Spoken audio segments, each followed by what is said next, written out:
जय हिंद दोस्तों। आज हम पढ़ने वाले हैं चक्रवृद्धि ब्याज। और इसके पहले हमने साधारण ब्याज के कंप्लीट पढ़े हैं। साधारण ब्याज में जैसा हमने सीरीज लगाए थे कि सबसे पहले हमने ब्याज निकालना सीखे, उसके बाद मूलधन और मिश्रधन, उसके बाद दर और समय, उसके बाद किस्त वाले क्वेश्चन और गुना वाले सवाल किए थे। सेम वही पैटर्न में हम यहाँ पर भी करेंगे, क्योंकि इसमें भी सवाल सेम टू सेम वैसे ही आते हैं। हम चक्रवृद्धि ब्याज निकालना सीखेंगे, उसके बाद मूलधन और मिश्रधन सीखेंगे, उसके बाद दर और समय, और उसके बाद हम किस्त वाले क्वेश्चन और गुना वाले सवाल करेंगे। ठीक है, तो चक्रवृद्धि ब्याज को आप तो पहले ही पढ़े होंगे शायद। साधारण ब्याज एकदम सिंपल होता है। साधारण ब्याज में क्या होता है कि सिर्फ मूलधन के ऊपर ब्याज निकाला जाता है। मूलधन के ऊपर ब्याज निकाला जाता है, मतलब जो मूलधन हम शुरू में लेते हैं, काउंट करते हैं, उसी मूलधन के ऊपर सीधे सीधे ब्याज निकल कर आता है। लेकिन चक्रवृद्धि ब्याज में ऐसा नहीं है। पहले साल में जो साधारण ब्याज और चक्रवृद्धि ब्याज रहता है वो बिल्कुल सेम रहता है, लेकिन चक्रवृद्धि ब्याज का मतलब यह है कि ब्याज के ऊपर भी ब्याज लगता है। इसी को हम चक्रवृद्धि ब्याज बोलते हैं। मूलधन के ऊपर तो ब्याज मिलेगा ही मिलेगा आपको हर साल, लेकिन चक्रवृद्धि ब्याज में जो पीछे ब्याज छूटते जाता है उसके ऊपर भी ब्याज लगता है। और आपको सूत्र एक पता होगा, ए बराबर पी 1 प्लस कोष्टक के अंदर जो है था ए बराबर पी कोष्टक के अंदर 1 प्लस R/100, और ऊपर जो समय की घात आती है वो कहाँ से आता है सीखते हैं। उसके बाद 2 साल का चक्रवृद्धि ब्याज और 2 साल के साधारण ब्याज में अंतर क्या होता है ये हम सीखेंगे। 3 साल के साधारण ब्याज और 3 साल के चक्रवृद्धि ब्याज में अंतर कितना आता है हम ये सीखेंगे। ठीक है, तो सबसे पहले देखते हैं चक्रवृद्धि ब्याज मतलब कंपाउंड इंटरेस्ट। चक्रवृद्धि ब्याज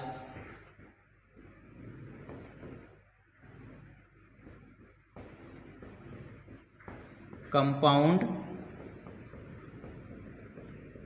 इंटरेस्ट। ठीक है, तो हम यहाँ पर सबसे पहले ब्याज निकालना सीखते हैं। देखिए, मान लीजिए कि मूलधन आपका 1000 रुपये है।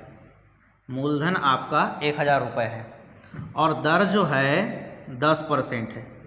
दर बराबर 10%। ठीक है, तो साधारण ब्याज से स्टार्ट करते हैं। तो साधारण ब्याज जो है, साधारण ब्याज फर्स्ट साल का, सेकंड साल का, थर्ड साल का और फोर्थ साल का साधारण ब्याज। देखिए, 1000 रुपये का 10% आप निकालने जाओगे। 1000 रुपये का 10%, 10% का मतलब नीचे आएगा 100, परसेंटेज हटेगा तो नीचे आएगा 100, और जब 10% निकालोगे तो 100 रुपये आएगा। 1000 का 10% कितना होता है 100 रुपये। साधारण ब्याज आप निकालोगे तो पहले साल का आपको ब्याज मिलेगा 100 रुपये, और इसमें मूलधन चेंज होता नहीं है। और इसमें पहले ही बात कर चुके हैं कि ब्याज भी चेंज नहीं होता, मूलधन के ऊपर ही ब्याज मिलते रहता है। इसमें ब्याज के ऊपर ब्याज नहीं मिलता है। तो पहले साल का अगर 100 रुपये ब्याज है तो दूसरे साल का भी ब्याज 100 रुपये आएगा, तीसरे साल का भी ब्याज 100 रुपये आएगा, और चौथे साल का भी ब्याज 100 रुपये आएगा। लेकिन चक्रवृद्धि ब्याज में ऐसा नहीं होता। चक्रवृद्धि ब्याज में क्या होगा, पहले साल का ब्याज जो है मूलधन के ऊपर ही काउंट होगा, क्योंकि पहले साल में तो मिला नहीं है ब्याज। तो पहले साल का जो मूलधन है वो सिर्फ, पहले साल का जो ब्याज है चक्रवृद्धि ब्याज, वो सिर्फ मूलधन के ऊपर काउंट होता है। तो मूलधन है 1000 रुपये और उसका 10% आपको ब्याज मिलेगा। तो 1000 का 10% कितना हो जाएगा 100 रुपये। इसलिए कहते हैं कि पहले साल का साधारण ब्याज और पहले साल का चक्रवृद्धि ब्याज सेम होता है, पर ऐसा नहीं है। पहले टर्म का देखिए, अगर पहले टर्म का आप यहाँ पर मीनिंग समझिए कि पहले टर्म का चक्रवृद्धि ब्याज और पहले टर्म का साधारण ब्याज ये बराबर होता है, ना कि 1 साल का बराबर होता है। अगर आपको दर जो है 10% वार्षिक दिया है और चक्रवृद्धि ब्याज भी निकालने आपको वो 1 साल का बोला है, तब जाकर 1 साल का साधारण ब्याज और 1 साल का चक्रवृद्धि ब्याज बराबर होगा। लेकिन आपको चक्रवृद्धि ब्याज कहीं 6 महीने का निकालने बोल दिया तो 6 माह का साधारण ब्याज और 6 माह का चक्रवृद्धि ब्याज बराबर होता है, ना कि 1 साल का। ठीक है, इसलिए मैं बोल रहा हूँ कि पहले टर्म का साधारण ब्याज और चक्रवृद्धि ब्याज बराबर होता है। देखिए, सेकंड साल में जब जाएंगे हम तो मूलधन के ऊपर 10% तो ब्याज मिलेगा ही। मूलधन के ऊपर 10% ब्याज कितना मिलेगा 100 रुपये। साथ में जो ब्याज पीछे छूट जाता है उसके ऊपर भी ब्याज मिलता है। जब 100 रुपये का आप 10% और निकालोगे तो 10 रुपये और आ जाएगा। 100 रुपये का 10% कितना हो जाएगा 10। तो यहाँ पर आप देखो तो 110 रुपये आपको ब्याज मिला। फर्स्ट साल में 100 रुपये, सेकंड साल में 110। ठीक है, तो यहाँ हम समझते हैं। देखिए, अगर आप यहाँ 2 साल का साधारण ब्याज की बात करोगे तो 200 रुपये आएगा, लेकिन 2 साल के चक्रवृद्धि ब्याज की बात करोगे तो 210 रुपये आएगा। ठीक है, तो थोड़ा सा इसके पहले समझते हैं हम कहानी।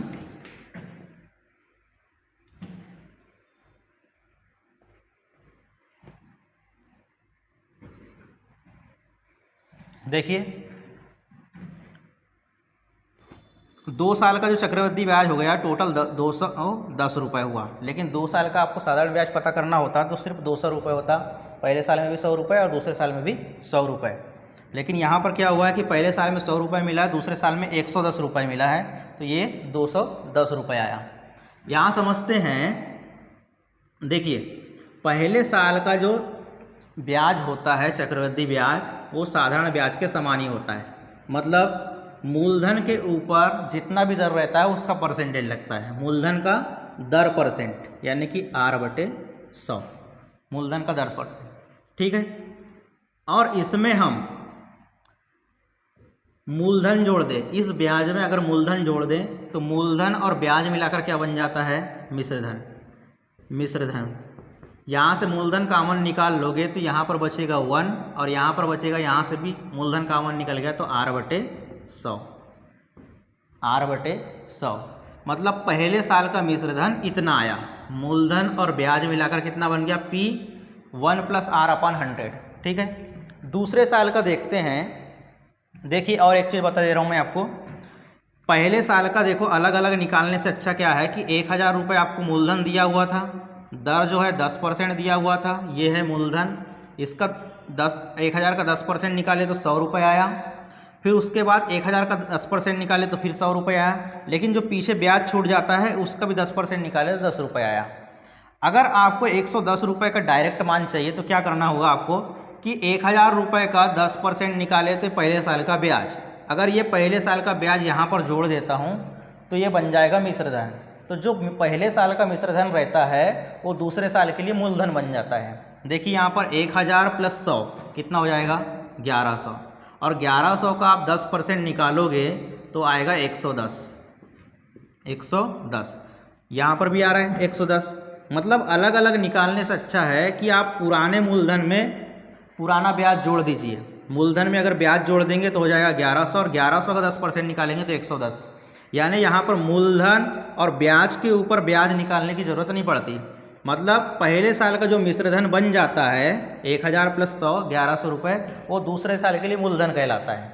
मतलब ये जो पहले साल का मिश्रधन बन गया है अब ये दूसरे साल के लिए मूलधन होगा और इसी के ऊपर हम दूसरा साल का ब्याज काउंट करेंगे, ठीक है। यहाँ पर देखते हैं,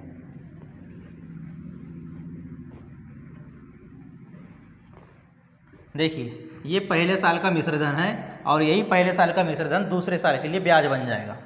इसी के ऊपर हम ब्याज काउंट करेंगे, ठीक है।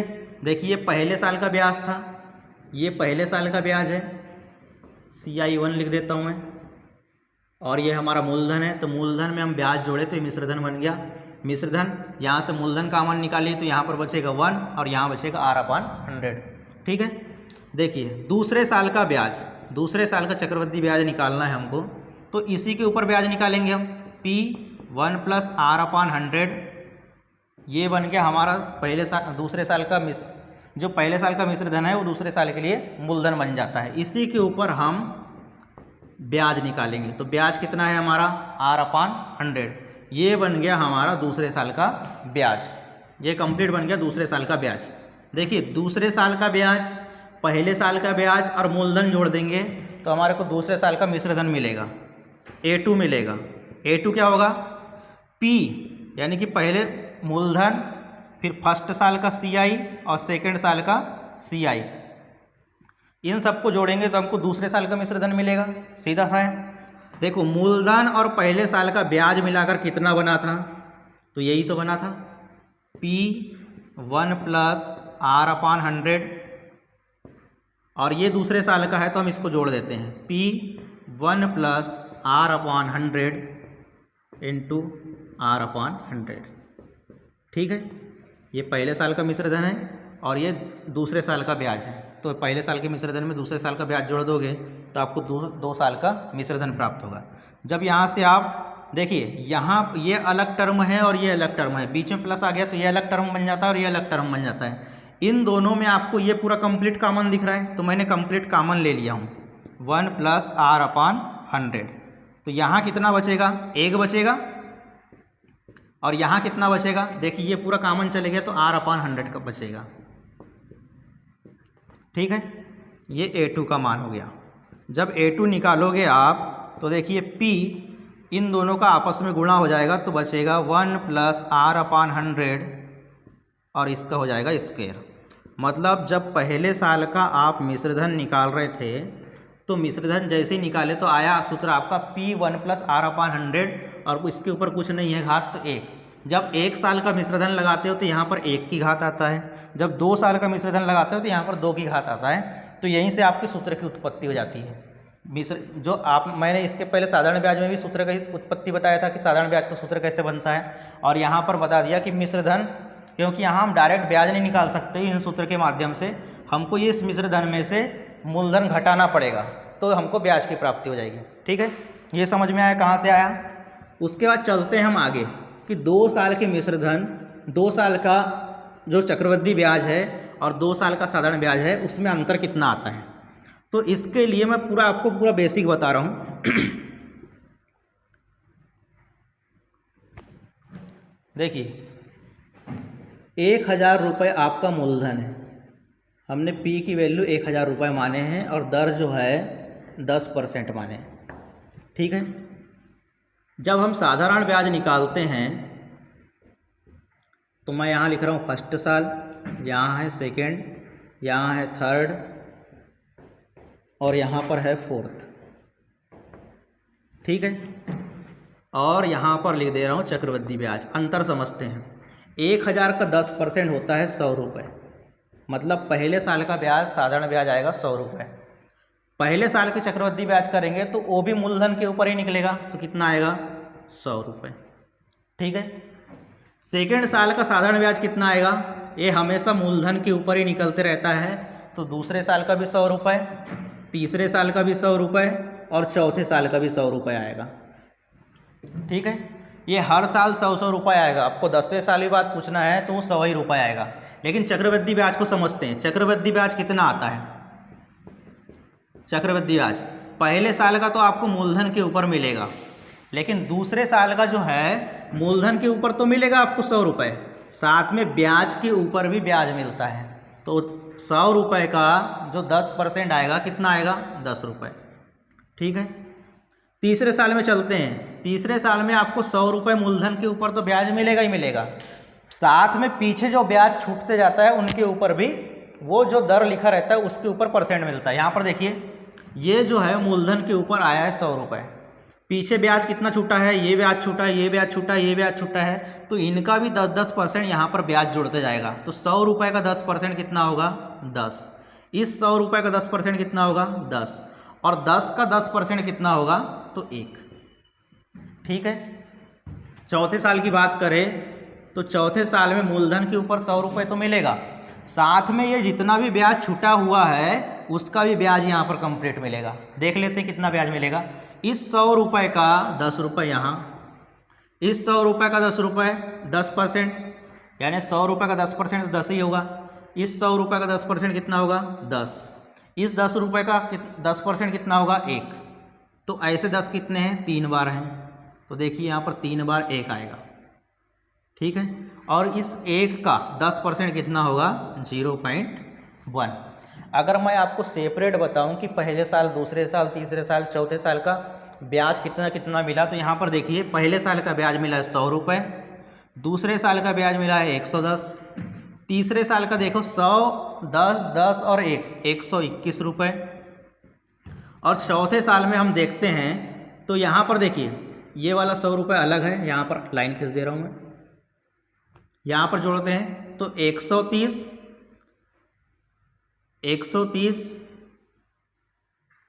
131, 132, 100 रुपये, 10 रुपये यहाँ पर मिला। ये 100 रुपये तो मिला, इसके ऊपर 10%, इसका 10% और इसका 1 रुपये। ठीक है, यहाँ पर देखिए 10-10 रुपये इन सभी का मिल गया। सॉरी, एक छूट गया है हमारा यहाँ पर काउंट करते करते, 1 मिनट देखते हैं। ये 100 रुपये जो है मूलधन के ऊपर ब्याज आया, ये 10 रुपये इस 100 रुपये के ऊपर आया है, ये 10 रुपये इस 100 रुपये के ऊपर आया, ये 10 रुपये इस 100 रुपये के ऊपर आया, ये 10 रुपये का कितना ब्याज मिलेगा? 1 रुपये। ये 10 रुपये का 1 रुपये ब्याज मिलेगा और इस 10 रुपये का भी 1 रुपये ब्याज मिलेगा। और 1 का 10% निकालोगे तो कितना आएगा? 0.1। ठीक है, जब इनको जोड़ोगे आप तो 133 रुपये 10 पैसा आएगा। ठीक है ना। पहले साल का ब्याज 100 रुपये, दूसरे साल का ब्याज 110, तीसरे साल का ब्याज, तीसरे साल का, 3 साल का नहीं, तीसरे साल का ब्याज 121 और चौथे साल का ब्याज आया 133.1। ठीक है, देखिए जब हम 2 साल का ब्याज काउंट करते हैं तो साधारण ब्याज तो आपको मिलता है 200 रुपये, साधारण ब्याज आपको मिलेगा 200 रुपये। लेकिन जब चक्रवृद्धि ब्याज निकालोगे तो ये 100 रुपये और ये 110 की मिलाकर कितना हो जाएगा? 210। 210 मतलब जब भी आप हर बार काउंट करोगे तो पहले टर्म का साधारण ब्याज और चक्रवृद्धि ब्याज सेम रहेगा, लेकिन जैसे ही दूसरा टर्म आएगा या दूसरा साल आएगा या तीसरा साल आएगा या चौथा साल आएगा तो हमेशा चक्रवृद्धि ब्याज ज़्यादा मिलेगा। क्यों? क्योंकि यहाँ पर ब्याज के ऊपर भी ब्याज मिलते जा रहा है आपको। यहाँ पर देखो कितने रुपए का अंतर आ गया? 10 रुपये का आ गया। तो यहाँ पर तो देखो आपको 10 रुपये का अंतर मिला, लेकिन अगर दर चेंज कर दे तो कितने रुपए का अंतर मिलेगा ये डिसाइड करते हैं हम। ठीक है, तो यहाँ पर देखिए 2 साल का चक्रवृद्धि ब्याज और 2 साल के साधारण ब्याज में अंतर कितना आता है। ठीक है, तो देखिए यहाँ पर पहले साल का तो लगभग सेम है, लगभग नहीं पूरा ही सेम है। दूसरे साल में ये 10 रुपये एक्स्ट्रा आया है, तो ये 10 रुपये एक्स्ट्रा कहाँ से आया है? तो 10 रुपये एक्स्ट्रा आया है इस 100 रुपये के ऊपर ब्याज, और ये 100 रुपये का यहाँ से आया है तो मूलधन का R% है और इसका R% ये है। मूलधन का R% क्या हो गया? मूलधन का R% ये 100 रुपये हो गया और इस 100 रुपये का R% ये 10 रुपये हो गया। ठीक है, तो 2 साल का साधारण ब्याज और चक्रवृद्धि ब्याज में ये जो 10 रुपये आया है उसकी वैल्यू ये है। ये 100 रुपये कहाँ से आया समझ में आया? ये मूलधन का 10% और इसका 10% ये है, मतलब P का R% का R%, P का R% यही 2 साल के चक्रवृद्धि ब्याज और साधारण ब्याज में अंतर होता है। PR का स्क्वायर 100 जो है 2 बार आ गया आपका। ये 2 साल के चक्रवृद्धि ब्याज और 2 साल के साधारण ब्याज में अंतर होता है। ठीक है, ठीक है। अब इसके बाद समझते हैं 3 साल के चक्रवृद्धि ब्याज और 3 साल के साधारण ब्याज में अंतर कितना होगा। ठीक है, ये 2 साल का चक्रवृद्धि ब्याज 2 साल का साधारण ब्याज था। अब यहाँ समझते हैं 3 साल का चक्रवृद्धि ब्याज और 3 साल के साधारण ब्याज में अंतर कितना होगा। 3 साल का चक्रवृद्धि ब्याज और 3 साल का साधारण ब्याज का अंतर कितना होगा। देखिए अगर आप 3 साल का साधारण ब्याज देखेंगे 300 आया है, लेकिन 3 साल का जो साधारण ब्याज है चक्रवृद्धि ब्याज है वो देखिए यहाँ पर कितना आया? 100 + 110 + 121। यहाँ पर काउंट करोगे तो 100 + 10 + 21 कितना हो गया? 31, यानी 331 रुपये आया है टोटल, 331। और ये 31 रुपये एक्स्ट्रा कहाँ से आया? ये 100 300 हो गया और यहाँ पर चक्रवृद्धि ब्याज में 331 रुपये आया है, मतलब 31 रुपये कहाँ से एक्स्ट्रा आया? देखिए ये 100 रुपये, ये 100 रुपये, ये 100 रुपये, ये देखो यहाँ पर भी 300 रुपये है, तो यहाँ 31 रुपये, ये 10 रुपये आया है, ये 10 रुपये आया है, ये 10 रुपये आया है और ये 1 रुपये आया है। ठीक है, मतलब 3 बार 10 रुपये आया है और 1 रुपये अलग से आया है, मतलब ये हो गया 31 रुपये आपका। ठीक है, तो देखिए यहाँ पर ये 10 रुपये कहाँ से आया? तो ये 10 रुपये आया है ये 100 रुपये से, और ये 100 रुपये कहाँ से आया है? इस वाले मूलधन से। मतलब P का R% का R% ये 10 रुपये आता है। P का R% निकालोगे तो ये आ गया PR का स्क्वायर बटे 100 × 100। अभी बताए थे 2 साल का, वही वाला आया है 10 रुपये। ये कितने बार आया है? 3 बार आया है, तो मैं 3 का गुणा कर दिया। PR का स्क्वायर 100 × 100, ये 3 बार 10 रुपये आया है, तो ये समझ में। ये 1 रुपये कहाँ से आया? तो यहाँ देखिए 1000 रुपये का R% का R% 1 रुपये होता है। ठीक है, ये 1 रुपये कहाँ से आया? तो ये 10 रुपये का परसेंटेज है। ये 10 रुपये कहाँ से आया? तो ये 100 रुपये का है, और ये 100 रुपये कहाँ से आया है? तो मूलधन का है। तो P का R% का R% कितने बार आ रहा है? 3 बार। मूलधन के ऊपर देखिए ये 2 साल का था, तो हमने 3 बार 10 के लिए 3 का गुणा कर दी, तो मतलब ये 30 रुपये हो गए। 1 रुपये लाने के लिए हम क्या करेंगे? P का R% का R% तो यहाँ पर देखिए 100 कितने बार आएगा, 3 बार आएगा। ठीक है, तो 3 बार ना लिखते हुए, ट्रिपल आर ना लिखते हुए मैं इसको क्या कर दूंगा, पी आर का क्यूब। जब इसमें हम एलसीएम निकालेंगे तो 100 की पावर कितनी आ जाएगी, 3। ठीक है, यहाँ 100 की पावर 2 है तो यहाँ से कट जाएगा तो कितना बचेगा, 100 बचेगा। और 100 का गुणा हम 3 में करेंगे, 300 पी आर का स्क्वायर होगा, 300 पी आर का स्क्वायर, 300 पी आर का स्क्वायर। यहाँ पर देखेंगे ये तो कट ही जाएगा तो सिर्फ कितना आएगा, पी आर का क्यूब। ठीक है, मैं यहाँ पर लिख दे रहा हूँ अलग से। यहाँ पर आया है 300 पी आर का स्क्वायर प्लस पी आर का क्यूब बटे 100 पर कितने की पावर आ गई है, 3 की पावर आ गई है। ठीक है, यहाँ पर देखिए पी आर स्क्वायर जो है दोनों में कॉमन है तो पी आर स्क्वायर कॉमन निकाल दिया, तो यहाँ पर बचा 300 और यहाँ पर बचा आर बटे 100 कितने बार आएगा, 3 बार आएगा। देखिए यहाँ समझते हैं, जब 2 साल का चक्रवृद्धि ब्याज और 2 साल का साधारण ब्याज पढ़ते हैं तो इन दोनों में अंतर कितना आया था, पी आर का स्क्वायर का आर स्क्वायर। और जब 2 बार आर स्क्वायर निकालोगे, आर परसेंट निकालोगे तो परसेंटेज का नीचे 2 बार सब आएगा, मतलब पी आर का स्क्वायर बटे 100 इंटू 100। लेकिन जब 3 बार का निकालते हो तो ये पी आर का स्क्वायर 3 बार आता है। ठीक है, ये 10 रुपये 10 रुपये 10 रुपये 3 बार आया है। और 1 रुपये कहाँ से आया है, तो पी आर का पी का जो है आर परसेंट का आर परसेंट सॉरी पी का आर परसेंट का आर परसेंट होता है। ठीक है, 3 बार आया है इसलिए हमने पी आर का क्यूब लिख दिए। और जब इसको सॉल्व करते हैं तो 3 साल के चक्रवृद्धि ब्याज और 3 साल के साधारण ब्याज में अंतर हमको पी आर का स्क्वायर 100 इंटू 100 तो ये पुराना ही वाला मिल जाता है, साथ में आपको एक बार 100 और लिखना पड़ेगा और 300 प्लस आर जोड़ना पड़ेगा। ठीक है, तो आपको ये समझ में आया 2 साल के चक्रवृद्धि ब्याज और 2 साल के साधारण ब्याज में अंतर। ठीक है, और 3 साल के चक्रवृद्धि ब्याज और 3 साल के साधारण ब्याज में अंतर होता है।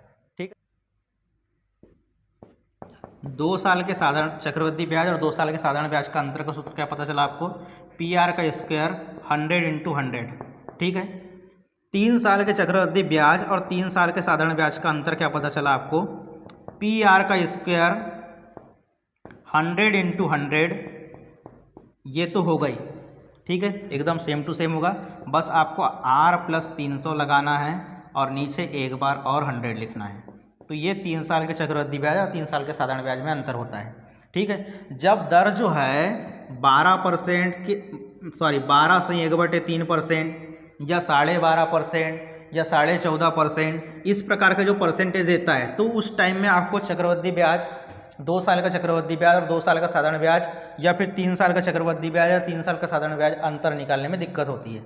तो जैसे अगर आपको परसेंटेज एक पूर्णांक संख्या ना देकर एक दशमलव के रूप में दे, जैसे कि 12.1, अब इसका अगर परसेंटेज निकालने जाओगे तो आपको थोड़ी सी दिक्कत होगी, इसलिए आपको ये सूत्र याद रखना पड़ता है।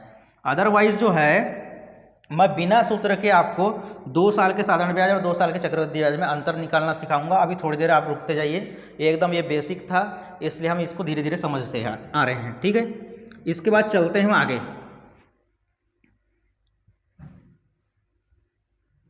देखिए, जब हम ब्याज निकालना चालू करते हैं तो यहाँ पर समझते हैं, जब हम ब्याज निकालना चालू करते हैं तो मूलधन से स्टार्ट करते हैं। ठीक है, अब मान लीजिए कि यहाँ पर मूलधन के ऊपर कितना परसेंट लगेगा आपको, 10%। मूलधन के ऊपर 10% ब्याज लगेगा, पी के ऊपर 10% ब्याज लगेगा। मैं इसको अंदर कर लेता हूँ क्योंकि पहले साल में 10% ब्याज लगेगा, लेकिन जब दूसरे साल की बात आती है तो देखिए 10% तो मिला पहले साल में, दूसरे साल में भी 10% मिला। जब इसका अंदर गुणा हो जाएगा तो ये पी का 10% मिला और इस पी का भी 10% मिला। लेकिन ये 10 रुपये कहाँ से आया एक्स्ट्रा, तो ये 10 रुपये कहाँ से आया, ये पी का आर परसेंट है। ठीक है, मतलब ये 10% तो आया ही आया है। ये 10 रुपये कहाँ से आया, तो पी का आर परसेंट मतलब दर परसेंट का दर परसेंट आता है, और दर कितना है हमारा 10 का 10% आया। फिर से यही हुआ 2 साल के चक्रवृद्धि ब्याज। देखिए पहले साल का तो आया 10%, दूसरे साल का भी 10% आया है, लेकिन ये 10 रुपये कहाँ से आया है, तो ये 10 रुपये आया है इसके पास से, और ये 100 रुपये कहाँ से आया है, इसके पास से। तो हमने पी बाहर लिख दिए, ये तो अंदर गुणा ही होगा। P बाहर लिख दिए और ये 10% मतलब R% का R% फिर से आ गया, मतलब P का 10% का 10% फिर से आ गया। मतलब इसी चीज़ को हम सक्सेसिव मेथड बोलते हैं। जब हम निकालने जाएंगे यहाँ पर तो देखिए 10% और 10% कितना हो गया 20, प्लस ये 0 से ये 0 और ये 2 बार 0 कट जाएगा तो यहाँ पर आएगा 21, मतलब 1। मतलब हमको P का कितना परसेंट निकालना पड़ेगा 21%। जब हम 2 साल के लिए देखते हैं तो 2 साल के लिए हमको 21% निकालना होता है, ना कि 20%। जब हम साधारण ब्याज पढ़ रहे थे तो 1 साल का हमको साधारण ब्याज 10% मिला, तो दूसरे साल का कितना मिलेगा, वो भी 10% मिलेगा। जब हम 2 साल की एक साथ बात करते तो हम सीधे 20% निकाल देते थे, लेकिन यहाँ पर क्या हो रहा है, हमको 20% ना निकालते हुए हम 21% निकाल रहे हैं। क्यों निकाल रहे हैं, इसका पीछे का फंडा समझ में आया। P का हमको 10% तो निकालना ही था, ठीक है, और ये 100 रुपये कहाँ से आया, ये भी P का 10% है, तो P का जब मैं अंदर गुणा करूँगा तो P का 10% तो आएगा, और इस P का भी और 10% आएगा। लेकिन ये 10 रुपये और कहाँ से आया, तो P का 10% का 10% फिर से आया है, यहाँ पर देख लीजिए, ठीक है। तो इसका हम गुणा कर देते हैं और ये जो निकल रहा है आपका राशि, इतना परसेंटेज आपको ब्याज मिलेगा, P के ऊपर इतना परसेंटेज ब्याज मिलेगा। जब इसको सॉल्व करोगे तो 20 + 1 आ जाएगा, मतलब P का 21% निकालना होगा। इसी को हम सक्सेसिव मेथड बोलते हैं। और ये जब आपको याद हो जाता है तो आराम से आप किसी भी चीज़ का परसेंटेज निकाल सकते हैं। जैसे मान लीजिए कि यहाँ पर 10% की जगह 5% आता, तो हम क्या करते, 5 + 5 10, 5 × 5/100, यानी 25 जब 100 करते, 25/100, तो 25/100 कितना आता, 0.25। तो 5 और 5 कितने हो जाते, 10, और 0.25 मतलब 10.25% आपको ब्याज मिलता है, ठीक है। जब हम तीसरे साल की बात करते हैं, अब यहाँ देखो P का 21% जब निकालने जाऊँगा तो 1000 का 21% कितना आएगा, 1000 का 21%, 1000 का 21% कितना आएगा, तो 210 आएगा। और जब हम 2 साल का चक्रवृद्धि ब्याज निकालने की कोशिश कर रहे हैं तो यहाँ पर भी 210 ही आ रहा है। ये देखो यहाँ पर 210 रुपये आ रहा है, ये 210 रुपये। लेकिन जब साधारण ब्याज निकालते हो तो 200 रुपये मिलता है और यहाँ पर 10 रुपये एक्स्ट्रा मिलता है। यहाँ पर समझते हैं आगे, जब आप 3 साल की निकालने की कोशिश करोगे तो आपको कितना % ब्याज मिलेगा, यहाँ पर देखते हैं। तो देखिए 3 साल का जो टोटल ब्याज है वो कितना आया, 100 रुपये, 110 रुपये और 121 रुपये। जब इन तीनों को जोड़ दोगे आप तो आपको मिलेगा 331 रुपये, जबकि साधारण ब्याज कितना मिलता है, 300 रुपये, ठीक है। चक्रवृद्धि ब्याज 331 रुपये मिला है। तो यहाँ पर समझते हैं कितना % हमको टोटल ब्याज मिला है। तो यहाँ पर देखिए 2 साल का कितना मिला था, 21%, अभी अभी कैलकुलेट हुआ था। तो हमको सिर्फ उसके आगे तीसरा साल जोड़ना है। तो 2 साल का साधारण चक्रवृद्धि ब्याज कितना मिला था आपको, 21%। 21% की वैल्यू ये कंप्लीट हो गई आपकी। उसके बाद जब जोड़ोगे आप तो 10% जोड़ना पड़ेगा, और 10% का मान कितना हो गया, ये वाला हो गया, ये 10% हो गया।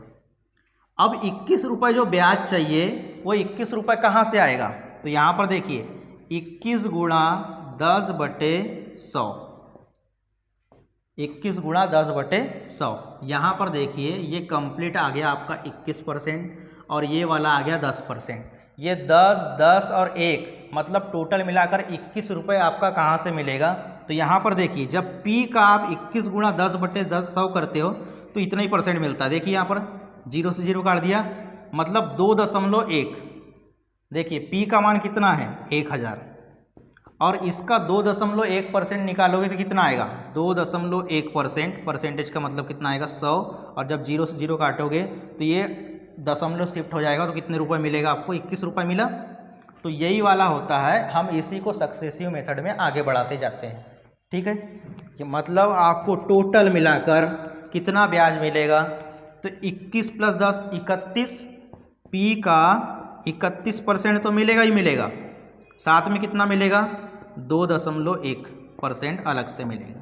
तो टोटल कितना हो गया, P का 31 और 2 33.1%, P का 33.1%। ये अलग अलग दर के लिए अलग अलग परसेंटेज निकलता है, इसको आप समझते चलिए, ठीक है। ये हो गया 3 साल का इतना %। जब आप डायरेक्ट 1000 का 33.1% निकालोगे तो आपको 331 रुपये मिलेगा। ठीक है, चौथे साल की बात कर लेते हैं हम, चौथे साल की बात, या फिर टोटल 4 ईयर का कितना ब्याज निकलेगा, तो यहाँ समझते हैं। देखिए 3 साल का 331 रुपये मिला है और 331 में आप 133 जोड़ दो, 331 ये 3 साल का टोटल ब्याज है और चौथे साल का ब्याज आपको मिला है 133.1। ठीक है, जब इनको आप ऐड करोगे तो ये 0.1, 3 और 1 4, 3 और 3 6 और ये 4, मतलब टोटल मिला के 464 रुपये 10 पैसा मिला। लेकिन साधारण ब्याज में कितना मिलता है, 400 रुपये, और यहाँ कितना मिला है, 464 रुपये 10 पैसे। तो 464 रुपये 10 पैसा कहाँ से आया, तो देखिए यहाँ पर जब P 3 साल की बात हम कर रहे थे तो 3 साल में कितना परसेंट मिल गया था, टोटल 33.1% तो मिला ही था। अब यहाँ पर देखिए यहाँ एक्स्ट्रा मिला है, तो देखिए कहानी देखिए यहाँ पर 33.1% का मान इतना है पूरा कंप्लीट, मूलधन के ऊपर 33.1% का मान ये कंप्लीट आ गया। अब उसके बाद देखते हैं ये सारे ब्याज कहाँ से मिले, ये सारे ब्याज कहाँ से मिले, तो 100 रुपये कहाँ से मिला है आपको, P का 10% मिला है, तो जब P का अंदर गुणा होगा तो 10% तो मिलेगा ही मिलेगा। अब उसके बाद इतने सारे ब्याज मिलेंगे आपको, और इतने सारे ब्याज कहाँ से मिलेंगे, तो यही है 33.1 गुणा 10/100, आपको सीधे सीधे जोड़ते चलना है। तो यहाँ पर देखिए ये 0 से 0 कट जाएगा, 33.1 में आप 10 का भाग देंगे तो कितना आएगा, 3.31। ठीक है, 33 में 10 जोड़ोगे तो आ जाएगा 43.1। ठीक है, जब इसका इतना परसेंटेज निकालोगे तो टोटल कितना हो रहा है यहाँ पर समझते हैं, 43 + 3 कितना हो जाएगा, 46। ये 10 में 31 जोड़ेगा तो कितना हो जाएगा, 41 होगा। मतलब टोटल मिलाकर देखेंगे तो P का 46.41% आया, और P कितना है, 1000 का जब 46.41% निकालोगे आप, 41%, तो ये आएगा नीचे 00, ये 00 कट जाएगा, 10 का गुणा अंदर कर दोगे तो आया ना 464.1, ये चौथे साल का ब्याज, यानी टोटल मिला के 4 साल का ब्याज। तो यहाँ से आप इस सक्सेसिव मेथड के तरीके से निकाल सकते हो। अब मैं आपको एकदम सीधे तरीके से बताता हूँ कि 4 साल तक कैसे पहुँच सकते हैं, 3 साल तक कैसे पहुँच सकते हैं, 2 साल तक कैसे पहुँच सकते हैं। ठीक है, देखिए यहाँ पर आपको सब साल का अलग अलग पता है, मैं आपको यहाँ पर ये बता दिया कि यहाँ पर देख लेते हैं टोटल मिलाकर। देखिए पहले साल का ब्याज जो मिला है, 1 साल का ब्याज कितना मिला, 100 रुपये, ये मूलधन के ऊपर ही मिला हुआ है। टोटल 2 साल का टोटल 2 साल का ब्याज कितना मिला है, तो ये 100 और ये 110 कितना हो गया, 210। 3 साल का कितना मिला, तो 3 साल में 210 में आप तीसरे साल का ब्याज 121 रुपये जोड़ देंगे तो कितना मिल जाएगा, 331 रुपये। और 4 साल का टोटल ब्याज कितना मिला, 4 साल का टोटल ब्याज, तो यहाँ पर देखिए 4 साल का कितना हो जाएगा, 331 में 133.1 जोड़ दोगे तो आप कितना मिलेगा, 464.1, इतना ब्याज मिला 4 साल का टोटल। तो देखिए यहाँ पर सक्सेसिव मेथड कैसे पता करेंगे, जैसे हमको पता करना है कि टोटल 4 साल का ब्याज कितना मिलेगा 1000 रुपये के ऊपर, तो मैं आपको धीरे धीरे करके शॉर्टकट बताना चालू कर रहा हूँ। देखिए P का मान है हमारा 1000, दर का मान है हमारा 10% और समय है हमारा 4 साल। हमको 4 साल का टोटल ब्याज चाहिए, तो देखिए 10% का हम 2 बार सक्सेसिव मेथड लगाएंगे तो 10 + 10% तो मिलेगा, और 10 गुणा 10/100 अलग से मिलेगा, तो 10 + 10 कितना हो गया, 20, ये 20% हो गया। 2 साल की बात कर रहे हैं, 10% + 10% तो मिला ही, उसके बाद 10 गुणा 10/100 ये कितना हो जाएगा, 1 हो गया, तो 20 में 1 जोड़ेंगे तो कितना परसेंट मिलेगा, 2 साल का 21% ब्याज मिलेगा, 2 साल का 21%। तो आने वाले 2 साल का भी 21% ब्याज मिलेगा। तो हम जब ये दोनों को ऐड कर देंगे 21% + 21%, तो 21%, मैं यहाँ पर परसेंटेज नहीं लिख रहा हूँ, लास्ट में लिखूँगा टोटल मिलाकर, 21 + 21 + 21 गुणा 21/100, इसी को हम सक्सेसिव मेथड बोलते हैं। 21 गुणा 21 441 होता है, और 441 में जब आप 100 का भाग करेंगे तो 4.41 आएगा। 21 और 21 कितने हो गए, 42। 441/100 करोगे तो आएगा 4.441, यानी 441/100 करोगे तो यहाँ पे बीच में लग जाएगा दशमलव 2 अंक के बाद। 42 और 4 कितना हो जाएगा 46। 46.14% मिलेगा 100 रुपये का। और जब 1000 रुपये का 46.14% निकालोगे तो आपका सीधे 464 रुपये 10 पैसा आ जाएगा। और ये खुद अपने आप प्रैक्टिस हो जाता है, इसका आप लोड मत लीजिए कि इतना बड़ा कैलकुलेशन करना पड़ेगा। ये सबसे इजी तरीका है, ठीक है। चलिए आगे, मैं आपको धीरे धीरे करके शॉर्टकट बता रहा हूँ। हम समझते हैं सक्सेसिव मेथड क्या होता है, जो अभी बताया मैंने। मान लीजिए कि आपको 21,000 रुपये पर, मूलधन आपका 21,000 रुपये है, दर आपका 10% है और 3 साल आपका समय दिया हुआ है और आपको ब्याज निकालना है। तो देखिए 10% वो साधारण ब्याज में मिलता है, लेकिन यहाँ पर क्या होता है, मूलधन के ऊपर ब्याज, फिर ब्याज के ऊपर ब्याज, और जो पीछे ब्याज बचते जाता है उसके ऊपर भी ब्याज लगता है। तो हमको 3 बार 10% का सक्सेसिव मेथड लगाना पड़ेगा। तो देखिए 10% तो मिलेगा ही मिलेगा, और 10 गुणा 10/100 मिलेगा, ठीक है। तो यहाँ पर समझिए 10 + 10 कितना हो गया 20, और यहाँ पर काटेंगे आप इसको तो ये हो जाएगा 21। ये 2 साल का हो गया। हमको 3 साल में पहुँचना है तो इसमें और 10 जोड़ना पड़ेगा, और 21 गुणा 10/100। तो जब इनको जोड़ दोगे तो ये हो गया 31। 31 में आप देखिए 2.1 जोड़ोगे, 10 का भाग करोगे तो यहाँ पर आएगा 2.1। 31 + 2.1, तो कुल मिलाकर आपको 33.1% निकालना है। इतना टोटल ब्याज मिलेगा। 30% ब्याज मिलने से अच्छा है, मतलब 30% ब्याज मिल रहा था साधारण ब्याज में, लेकिन चक्रवृद्धि ब्याज में थोड़ा सा ज़्यादा ब्याज मिलता है, 33.1%। जब 21,000 का आप 33.1% निकालोगे, ये धीरे धीरे करके आपको वैल्यू याद हो जाएगी। आप सीधे 21,000 का इतनी % निकालोगे। आप जब क्वेश्चन हम करेंगे तो सीधे 33.1% ही निकालोगे। जब 21,000 का हम 33.1% निकालते हैं तो परसेंटेज का नीचे आ जाएगा 100, ये 00 से 00 कट जाएगा। ये 10 का गुणा यहाँ पर करेंगे तो ये हो जाएगा 331। मतलब 331 में आपको 21 का गुणा करना है, और जब ये गुणा हो जाएगा तो आपका सीधे ब्याज निकल जाएगा, ठीक है। 4 साल का बोलता तो हम 33.1 में फिर और एक बार जोड़ देते। तो हमको सक्सेसिव मेथड पूरा रटा हुआ होना चाहिए। 5% का कितना होता है, 10% का कितना होता है, 20% का कितना होता है, 40% का कितना होता है, 50% का कितना होता है, 15% का कितना होता है, ये सब हमको पता रहना चाहिए। जैसे मैं यहाँ पर आपको लिखा रहा हूँ इम्पॉर्टेंट कौन सा होता है। तो सबसे पहले देखिए यहाँ पर 10%।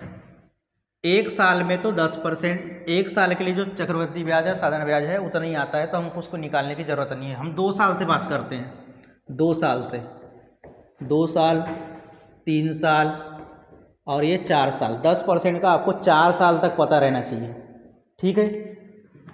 कितना % आपको ब्याज मिलेगा। जैसे आपको 10% दर दे दिया है तो 2 साल के लिए या 2 बार के लिए, 2 साल लिखने से अच्छा है कि 2 बार लिखता तो ज़्यादा अच्छा रहता, ठीक है। 10, अब यहाँ पर समझ आने के लिए आपको 2 साल, 3 साल और 4 साल लिख रहा हूँ मैं। तो 10% का 2 साल का ब्याज कितना मिलेगा, तो 20% की जगह 21% मिलेगा, ठीक है। लेकिन साधारण ब्याज कितना मिलता, 20%। मतलब साधारण ब्याज और चक्रवृद्धि ब्याज में 1% का अंतर आता 2 साल के लिए। 3 साल की बात करें तो 33.1% होता है, और 4 साल की बात करें तो 46.41% निकलता है, ठीक है। जैसे 5% की बात करता हूँ मैं, 5%। तो देखिए 5 + 5 प्लस 5 गुणा 5/100 करोगे तो 25/100 करोगे तो 0.25 आएगा, और 5 और 5 10 तो हो ही गया। तो यहाँ सीधे आप ऐसा परसेंटेज भी निकाल सकते हो, ठीक है। 3 साल का मुझे पता है 15.7625% होता है, ठीक है। मैं यहाँ पर 2 साल का लिख दे रहा हूँ, आप 3 साल का बना लीजिए, उसमें उसी परसेंटेज में सक्सेसिव मेथड लगाकर, ठीक है।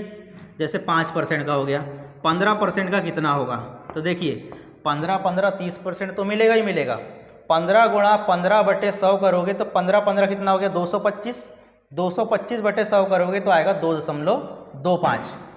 देखिए 15 30% तो मिलेगा ही मिलेगा। 225/100 करोगे तो आपको मिलेगा 2.25%। मतलब 2 साल का निकालने जाओगे तो आपको 32.25% निकालना पड़ेगा।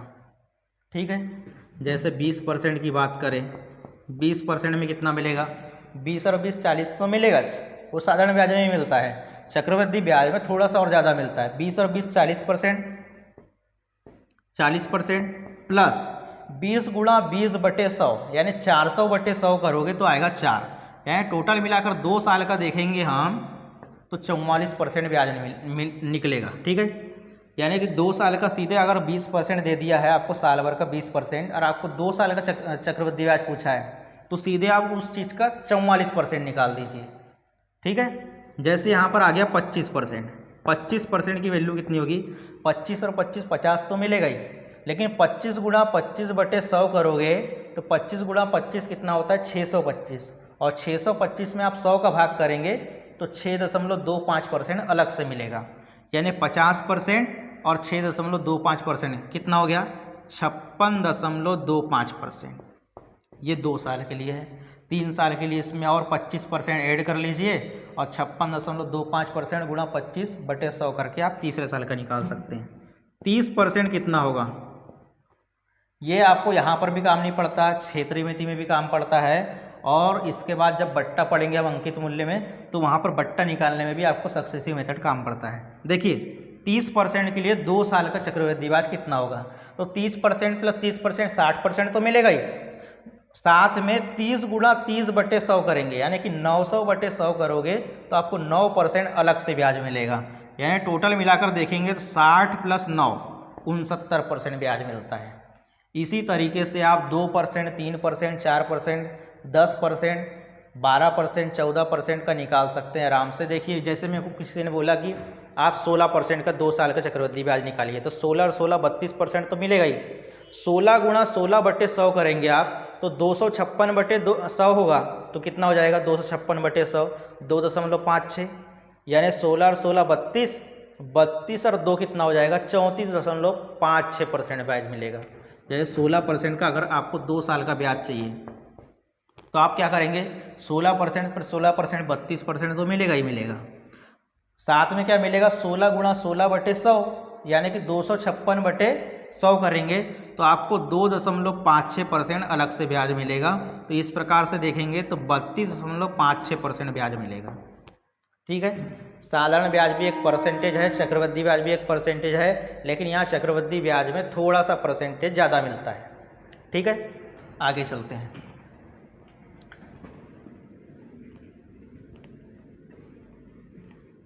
मैं थोड़ी सी कहानी आपको 6 माही, तिमाही और 9 माही गणना के आधार पर ही बता रहा हूँ कि किस तरीके से हम निकालते हैं। और साल जो है मान लीजिए कि 2 साल 2.5 साल दे दिया है, 2 साल तक तो ठीक है, लेकिन 2.5 साल का आपको परसेंटेज निकालना है तो कैसे निकालेंगे हम? जैसे मान लीजिए कि कोई राशि जो है 30,000 है, 30,000 आपका मूलधन है, दर जो है 10% है, और आपको ब्याज 2 साल का ना पूछते हुए 2.5 साल का पूछा है। 2.5 साल का ब्याज, 2.5 साल का ब्याज निकालना है। तो देखिए 10% के 2 बार का सक्सेस तो आपको पता ही है कि 10% का कितना होता है? 21%। 21% आपको ब्याज मिलेगा, साथ में आधे साल के लिए आधा % मिलेगा। आधा % का मतलब दर जो है हमेशा वार्षिक में लिखा रहेगा, मतलब 1 साल का आपको 10%, तो आधे साल का कितना % मिलेगा ब्याज? 5%। तो 21% तो आपका 2 साल का हो गया, आधे साल का कितना % मिलेगा? तो 5% ब्याज मिलेगा। तो फिर इन दोनों का 21 और 5 का आप सक्सेसिव मेथड लगा दीजिए। 21 गुणा 5/100, तो 21 और 5 कितने हो गए? 26। यहाँ पर देखिए 21 पंचे 105 होता है, 105/100 करोगे तो 1.05 आएगा। तो इसका मतलब सीधा है कि 27.05% आपको ब्याज निकालना है। और किसका ब्याज निकालना है? तो 30,000 का। आप धीरे धीरे करके इस कंप्लीट चीज़ को सीख जाओगे। इसका परसेंटेज निकालेंगे तो परसेंटेज का नीचे आ जाएगा 100। जब 100 का हम यहाँ पर गुणा करेंगे, देखिए दशमलव के बाद 2 अंक है और यहाँ पर भी 100 है, ये समझ लिए 3 गुणा 100। जब 100 का गुणा यहाँ पर कर देंगे तो दशमलव शिफ्ट होकर यहाँ चल जाएगा, मतलब यहाँ दशमलव रहेगा ही नहीं, ये 00 कट गया। मतलब 3 का गुणा आपको 2705 में करना है या 2705 में करना है, तो सीधे आपका ब्याज निकल जाएगा। ठीक है, आप 2 साल दे, 2.5 साल दे, 3 साल दे, आराम से निकाल सकते हैं। ठीक है, अब मैं आपको 6 माही या 9 माही गणना के आधार पर ही बता रहा हूँ कितना आएगा। देखिए, किसी भी चक्रवृद्धि ब्याज में हम तिमाही, 6 माही या 9 माही गणना कैसे करते हैं और हमको कितने साल का ब्याज पूछा है ये हमको डिपेंड करता है। यहाँ देखते हैं 6 माही, तिमाही या फिर 9 माही की गणना कैसे करते हैं। मान लीजिए कि मूलधन का मान आपका दे दिया है 25,000 रुपये। ठीक है, दर दे दिया है आपको 20%। अब समय दे दिया है आपको, समय दे दिया है 1.5 साल, 1.5 वर्ष। आपको 25,000 का 20% की दर से 1.5 वर्ष का ब्याज निकालना है, लेकिन ब्याज की गणना करना है आपको 6 माही। 6 माही का मतलब क्या होता है कि दर तो हमेशा वार्षिक ही दे देगा। ये 20% जो है 1 साल का 20% है। तो देखिए, आपको 1.5 वर्ष का ब्याज चाहिए, लेकिन आगे वाला क्या कर रहा है कि आधे साल में ही ब्याज लेने आता है आपसे। अब उससे फ़ायदा क्या होगा कि आधे साल में ब्याज ले लेगा आपसे, उसके बाद फिर आधे साल में जैसे ही ब्याज लेगा तो आधे साल का जो ब्याज बचा हुआ था उसके ऊपर भी ब्याज मिलेगा। ये फ़ायदा होता है 6 माही में। ठीक है, अगर यहाँ तिमाही रहता तो तिमाही में और ज़्यादा फायदा होता है, मतलब 3 महीने में ब्याज लेने आ जाएगा। देखिए, टोटल 1.5 वर्ष का तो आपको ब्याज निकालना ही निकालना है, लेकिन 6 माही का मतलब ये है कि 6 महीने में एक बार ब्याज लेने आया, उसके बाद फिर 6 महीने में एक बार ब्याज लेने आया, उसके बाद फिर 6 महीने में एक बार ब्याज लेने आया। तो यहाँ पर देखिए 6 माही करके वो 3 बार ब्याज लेने आता है। तो पहले बार जो ब्याज लेता है तो उसका भी ब्याज मिलता है, फिर दूसरे बार का जो ब्याज लेता है उसका भी ब्याज मिलता है। इस प्रकार से उसको फ़ायदा होता है। ठीक है, जैसे यहाँ पर समझते हैं, जैसे यहाँ 6 माही नहीं देता तो आप कितना निकालते, 20% 1 साल का मिलेगा और आधे साल का 10% मिलेगा।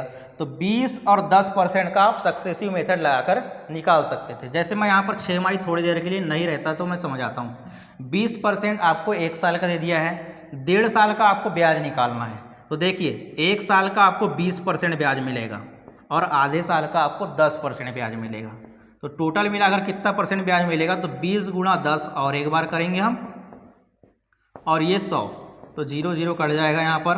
तो 20 और 10 30, 30 और 2 32% ब्याज मिलेगा 1.5 साल का। लेकिन 6 माही गणना करने पर क्या मिलता है आपको देखिए, समझते हैं। यहाँ पर देखिए 32% ब्याज मिला, मैं इसको थोड़ी देर के लिए ऊपर लिख दे रहा हूँ। 32% ब्याज मिलेगा 25,000 रुपये के ऊपर। लेकिन 6 माही गणना करने में फ़ायदा क्या है, यहाँ पर समझते हैं। 6 माही गणना करने में फ़ायदा क्या है। 6 माही का मतलब है आपको 6 महीने का ब्याज की दर पता रहना चाहिए। जैसे यहाँ पर 1 साल का 20% है, यानी 12 माह का 20% है, तो 6 माह का कितना परसेंट होगा ये पता रहना चाहिए। ठीक है, 6 माह का कितना परसेंट होगा, 6 माह का कितना परसेंट होगा। तो देखिए 12 माह का 20% है तो 6 माह का 10% होगा, मतलब 6 महीने में आपको 10% ब्याज लिया जाएगा। ऐसा करते करते आपको 1.5 साल तक ब्याज लिया जाएगा। तो 6 महीना 6 महीना 6 महीना मिलाकर 3 बार 1.5 साल बनता है, तो 10% तो आपका 6 महीने का हो गया। तो आने वाले भी 10% 10% 10% ब्याज मिलेगा, मतलब 10% जो है 3 बार सक्सेसिव मेथड के हिसाब से लगेगा। तो आपको पता है कि 10% का 3 बार का सक्सेसिव कितना होता है, तो आपको पता है 33.1% होता है। तो सीधे आप 25,000 का 33.1% निकालेंगे। ठीक है, जब शुरू में 6 माही नहीं दिया था तो हम 32% निकाल रहे थे, लेकिन जब 6 माही दे दिया है 33.1% निकाल रहे हैं। तो 6 माही गणना करने में आगे वाले को फ़ायदा होता है, या हम किसी को उधार दे रहे हैं तो हमको फ़ायदा होगा 6 माही गणना करने पर। ठीक है, तिमाही का भी रोल समझते हैं। तिमाही का भी रोल ज़्यादा बड़ा नहीं है। मान लेते हैं यहाँ पर थोड़ी देर के लिए परसेंटेज में थोड़ा चेंज कर रहा हूँ। तिमाही गणना क्या होता है, तिमाही गणना का मतलब होता है 3 महीना, 3 माह। 3 माह में आपको ब्याज लेने आया है, 3 माह का आपको ब्याज लेने आया है। देखिए, ब्याज की गणना 3 माह करना है, और मान लीजिए दर जो है 40% दिया हुआ है। ठीक है, दर वार्षिक है, 40% दिया हुआ है, और समय जो है 1 वर्ष, 1 वर्ष का आपको ब्याज निकालना है। जैसे आप 40% है, एक वर्ष का सीधे ब्याज निकाल दोगे तो आपको 40% ब्याज मिलेगा। अगर सीधा सीधा क्वेश्चन रहता कि 25,000 रुपये पर 40% की दर से 1 साल का ब्याज निकालो, तो आप 25,000 का सीधे 40% ब्याज निकालते। लेकिन तिमाही गणना करने में फ़ायदा क्या है, यहाँ पर समझते हैं। वो तिमाही गणना करेगा 3 महीने, मतलब आपको ब्याज दर पता रहना चाहिए 3 महीने का। तो 3 महीना 3 महीना 3 महीना 3 महीना करके आपको 4 बार ब्याज लिया जाएगा, क्योंकि 3 महीने 12 माह में कितने बार आएगा, 4 बार आएगा, 3 माह करके। ठीक है, तो देखिए तिमाही का आपको 3 माह का आपको परसेंटेज पता रहना चाहिए कि 3 माह में कितना परसेंटेज लेने आएगा, क्योंकि ये तो साल भर का परसेंटेज है। यहाँ पर 12 माह का आपको 40% ब्याज दिया हुआ है, 40%। तो सबसे पहले तो आपको 3 माह का परसेंटेज पता रहना चाहिए, 3 माह का कितना परसेंटेज मिलेगा। देखिए 12 में 4 का भाग देंगे तभी 3 आएगा, 12 में 4 का भाग देंगे तो 3 आएगा। तो यहाँ 40 में भी 4 का भाग दे दीजिए, तो 3 माह का कितना परसेंटेज ब्याज मिलेगा, 10%। और ऐसे कितने 3 माह चाहिए आपको, 4 बार चाहिए, क्योंकि 1 साल का ब्याज चाहिए आपको। 3 माह का कुछ नहीं है, मतलब 3 माह का मतलब यह है कि आपको 3 महीने में ब्याज लेने आता है आगे वाला। और 3 माह का आपको परसेंटेज भी पता रहना चाहिए, क्योंकि परसेंटेज जो है हमेशा साल भर का देता है, तो आप आराम से वहाँ से निकाल सकते हैं। जैसे 12 माह का 40% है, तो 3 माह का कितना हो जाएगा, 10%। मैंने 12 में 4 का भाग दिया हूँ, 40 में भी 4 का भाग देंगे तो 10%। देखिए 3 माह का 10% है, तो ऐसे 3 माह 4 बार आएंगे, तो आपको 4 बार का सक्सेसिव मेथड पता रहना चाहिए।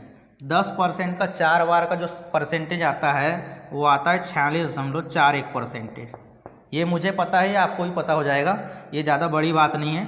10% अब 4 बार कैलकुलेट करेंगे तो 40% साधारण ब्याज में मिलता है, लेकिन चक्रवृद्धि ब्याज में 4 बार आपको सक्सेसिव मेथड लगाना पड़ेगा, तो 46.41% ब्याज मिलेगा। किसके ऊपर, 25,000 रुपये के ऊपर। तो 25,000 रुपये के आपको सीधा, यहाँ पर कोई भी कैलकुलेशन नहीं है, सिर्फ 25,000 का आपको 46.41% निकालना है।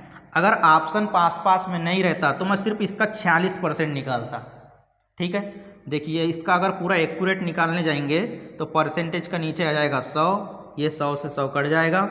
250 में हमको 46.41 का गुणा करना है, तो देखिए 250 का मतलब होता है 25 गुणा 10, 10 का गुणा करूँगा तो यहाँ पर लग जाएगा दशमलव, 464.1 का गुणा हमको 25 में करना है, ये समझ लीजिए। अब 25 का गुणा इसमें करना है, तो आप सीधे ब्याज निकाल सकते हैं, 464.1 गुणा 25, तो ये आपका ब्याज पता चल जाएगा आपको। ठीक है, ये तिमाही हो गया। 9 माही का गणना भी ऐसे ही करते हैं। 9 माही में क्या होगा, देख लीजिए, उस चीज़ को भी समझ लीजिए। 9 माही का गणना क्या होता है। मान लीजिए कि मूलधन, फिर से हम मूलधन को चेंज कर देते हैं, मूलधन कर लेते हैं हम 4 लाख। ठीक है, 4 लाख कर लेते हैं, 4 लाख हमारा मूलधन है, और हम ब्याज की गणना कर रहे हैं 9 माही, 9 माही ब्याज की गणना कर रहे हैं। इसका मतलब यह है कि आपको 9 महीने का ब्याज दर पता रहना चाहिए। और मैं ब्याज को चेंज कर देता हूँ, ब्याज का हमारा हो जाएगा, मान लीजिए ब्याज जो है 36% है। ठीक है, और आपको जो है 18 माह का ब्याज चाहिए। ठीक है, मूलधन आपका 4 लाख है, मतलब 4 के बाद 5 जीरो है, दर जो है 36% है, आपको 18 महीने का टोटल ब्याज चाहिए, और ब्याज की गणना आपको 9 माही करना है। ठीक है, तो आपको 9 माह का परसेंटेज पता रहना चाहिए, क्योंकि 36% तो 12 माह का है, 12 माह का कितना परसेंट है, 36%। ठीक है, मतलब 1 माह का निकालोगे तो 4% ब्याज मिलेगा, 1 माह का आपको 4% ब्याज मिलेगा। ठीक है, 12 माह का 36%, तो 1 माह का कितना परसेंट ब्याज मिलेगा, 4%। अच्छा 3% ब्याज मिलेगा, सॉरी 3%, भारतीय 36, 1 माह का कितना ब्याज मिलेगा आपको, 3%। तो 9 माह का कितना ब्याज मिलेगा, 27% ब्याज मिलेगा। ठीक है, 27% ब्याज मिलेगा, लेकिन 9 माह का 27% ब्याज मिलेगा, लेकिन आपको टोटल चाहिए 18 माह का ब्याज। 18 माह का मतलब 9 माह का 2 बार ब्याज चाहिए। तो देखिए 27% का हम 2 बार सक्सेसिव लगा देंगे, तो 27 + 27 54% तो आपको ब्याज मिलेगा ही मिलेगा। साथ में 27 × 27/100 करेंगे, ठीक है, 27 गुणा 27/100। 27 का वर्ग होता है 729 और 729 में आप 100 का भाग करेंगे तो 7.29 आएगा और यहाँ पर 54 में ऐड कर दीजिए। ठीक है, तो 54 में 7 का ऐड करेंगे तो कितना हो जाएगा 61.29% ब्याज मिलेगा आपको टोटल। किसका? 4 लाख का। 4 लाख का मतलब हो गया 4 के बाद 5 जीरो और इसमें आपको 61.29% ब्याज चाहिए। परसेंटेज का मतलब हो जाएगा 100, नीचे चले जाएगा। जब हम 100 से काट देंगे इसको तो ये कट गया। देखिए जब हम 100 का गुणा 61.29 में करेंगे तो दशमलव शिफ्ट होकर यहाँ चल जाएगा और इस दशमलव कोई फर्क नहीं पड़ेगा। तो हमने 100 को हटा लिए, मतलब 40 का गुणा आपको 6129 में करना है। 6129 में आपको 40 का गुणा करना है। तो सिंपल आप 4 का गुणा कर दीजिए और लास्ट में 0 लगा दीजिए। ठीक है, तो इन सारे सवालों को मतलब परसेंटेज ब्याज कैसा निकालते हैं आपको समझ में आया। कल हम आपको लिए पूरा कंप्लीट क्वेश्चन लेके आएंगे और कंप्लीट क्वेश्चन में आपको कैसे पढ़ना है, कैसे परसेंटेज निकालना है, ये समझ में आएगा। ठीक है, देखिए आपने ब्याज जो है तिमाही, 9 माही और 6 माही गणना करने सीखे। उसके बाद 2.5 साल 3.5 साल का ब्याज होता है, वो भी कैसे निकाल सकते हो। और सिर्फ आपको एक परसेंटेज पता होना चाहिए, साधारण ब्याज से थोड़ा सा परसेंटेज ज़्यादा आता है। क्यों आता है? वो सक्सेसिव मेथड के कारण आता है। तो वो सक्सेसिव मेथड आपके दिमाग में रहेगा तो आराम से आप परसेंटेज निकाल सकते हैं साधारण ब्याज में। इसमें कहीं दिक्कत नहीं होती, सिर्फ ब्याज निकालने में थोड़ी सी समस्या होगी आपको। उसके बाद मूलधन और मिश्रधन तो आप आराम से निकाल सकते हैं। लेकिन आप थोड़ा समझिए, अगर सिंपल एक पूर्णांक में आपको परसेंटेज दिया हुआ है तो हम इस टाइप से परसेंटेज मतलब ब्याज निकालेंगे। लेकिन आपको जो ब्याज जो है दर जो है ऐसा दिया हुआ है 6/2/3%, 14/2/7%। तो इनका मान जो है इस तरीके के क्वेश्चन को हम इस तरीके से जो दर दिया है तो इस दर से हम ब्याज कैसे निकालते हैं हम इसका कल सीखेंगे। ठीक है, थैंक यू।